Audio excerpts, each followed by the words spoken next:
మత్తయి సువార్త. మత్తయి అనే పేరుకు అర్థము యెహోవా దానము.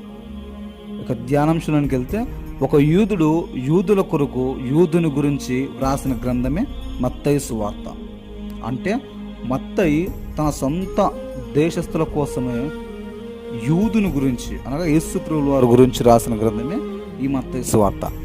మత్తయి సువార్త రాసిన ఆ మత్తయి గారి యొక్క ముఖ్య ఉద్దేశం ఏమిటంటే, యేసును అనగా యేసుక్రీస్తు వారిను యూదుల రాజుగా అక్కడున్న ప్రజలకు, తన సొంత ప్రజలకు రాజుగా ప్రకటించడమే ఆయన యొక్క ఉద్దేశము.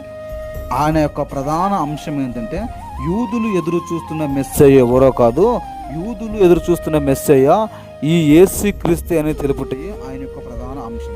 అందుకోసమే గమనించండి, పాత నిబంధన లేఖనాలను చూపిస్తూ ఈ యేసుక్రీస్తే అనగా ఈ యేసు ప్రభువుల వారే మీరు ఎదురు చూస్తున్న యూదులకు మెస్సయ్యగా మీరు ఎదురు చూస్తున్న ఆయనే ఈ యేసయ్య అని నిరూపించడానికి ఆయన పాత నిబంధనలో చాలా లేఖనాలను చూపిస్తూ మత్తయి సువార్తలో అనువదించడం మనం చూస్తాం.